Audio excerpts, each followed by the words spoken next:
Oh yes, the Royal Tour wrapping up today. It hasn't just been making headlines here, of course. New Zealand's been front and centre around the world. So let's bring in our US correspondent, Jack Tame. Jack, we're not going to talk about the Royals. We're going to talk about why you had to bring up the eel story again. It's 2 years people have taken to get over the story of the guy with the eel up the jacksie at A&E. But you had to remind us, didn't you? Anyway, let's talk about the Royals. But you've been a bit bemused by some of the coverage from the American networks?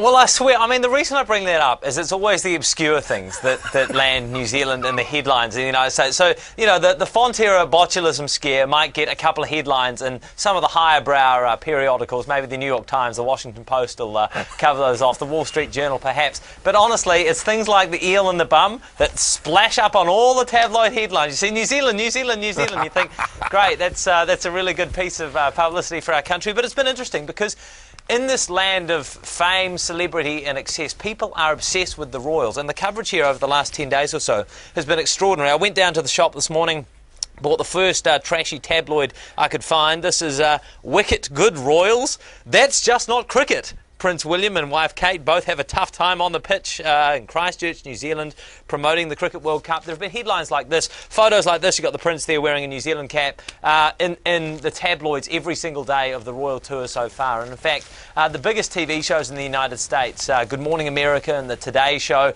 the morning shows here, really, they have staggering viewership numbers. They've covered off the Royal Tour most days of the trip so far. Any excuse for a pun, Rawdon, any excuse for a pun. I've got to say, most of the coverage has been a little bit bemusing at the very least, especially for those of us perhaps with a little bit more exposure to New Zealand cultural norms and various experiences. Of course, nothing caught quite the attention and headlines in the United States like that cheeky photo, as they're describing it here, and another brilliant pun of Kate just touching down and experiencing a Māori welcome for the first time. That caused a great deal of hysteria amongst the various tabloids and things here. But in general, all of the coverage has been rather interesting for those of us, like I say, with a little bit more exposure to New Zealand culture. I've got a clip from last night's news. Have a look at this.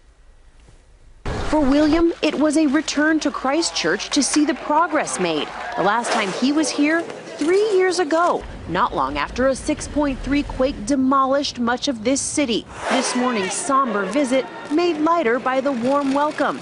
After all this practice, the Duke and Duchess perfecting the traditional New Zealand greeting, nose kisses called hongi. It's all good coverage, though, isn't it, Jack? Although I've got to say, when you talk about the clever little the headline writers like you know, cheeky whatever, what's chipottled off mean? On that article you held up, what does that mean? What? That's Chipotle.